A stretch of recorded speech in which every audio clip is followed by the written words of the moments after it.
चाहती है जो ये देखती है कि हमने पीछे किसे छोड़ दिया। ये वो क्यों नहीं बनना चाहती है जो देखे कि आज पर कैपिटा इनकम की अगर बात हो रही है तो विकसित देशों से हमारा पर कैपिटा इनकम कितना पीछे है और हम किस तरीके से विकसित बन सकते हैं उसकी तरफ क्यों नहीं। आभार व्यक्त करना चाहूंगी अध्यक्ष महोदय, आपने प्रश्न पूछने का अवसर दिया। अध्यक्ष महोदय, सर्वप्रथम बहुत ही हर्ष के साथ ये कहना चाहूंगी कि इंजीनियर सचिन यादव और उनके जैसे कई हजारों लाखों युवा इस देश का गौरव हैं, क्योंकि ये वो युवा हैं जिन्होंने, चाहे वो अमेरिका और उसके जैसे जो भी विकसित देश है, वहां के करोड़ों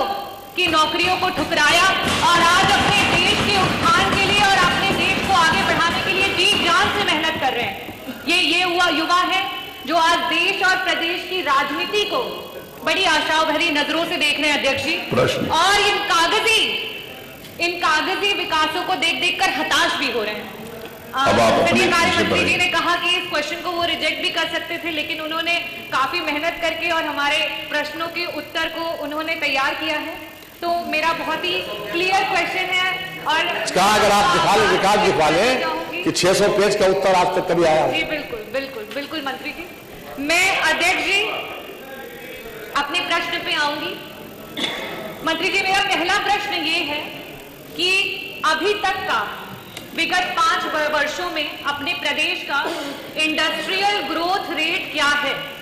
और साथ ही साथ आज इस डेट पे हमारे प्रदेश का इंडस्ट्रियल ग्रोथ इंडेक्स क्या है, और इस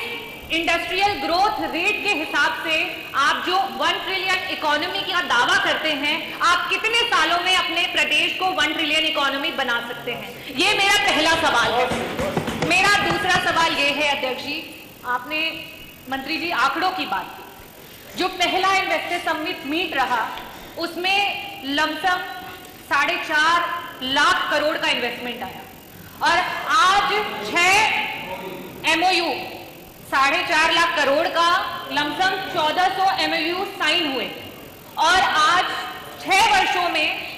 उसका 40% सिर्फ और सिर्फ शुरू हो पाया है, खत्म भी नहीं हुआ है। उस हिसाब से जो ग्लोबल इन्वेस्टर समिट मीट है उसमें प्रीवियस MOUs के कंपैरिजन में 10 गुना MOUs साइन हुए हैं, 35.5 लाख करोड़ के MOUs साइन हुए हैं। जब आप विगत 6 वर्षों में 2 लाख करोड़ के MOUs को आज धरातल पे खत्म नहीं कर पाए हैं, तो इसके लिए तो मुझे लगता है आजादी को आज अगर 75 साल से ऊपर हो चुके हैं अध्यक्ष महोदय, तो इसको पहुंचाने में तो 150-200 साल लग जाएंगे। तो मेरा दूसरा प्रश्न आपसे ये है कि ये जो दूसरा इन्वेस्टर समिट जो ग्लोबल मीट हुआ है उसके कार्यों को आप क्या मापते हैं कि कब तक इसको फिनिश करके देंगे?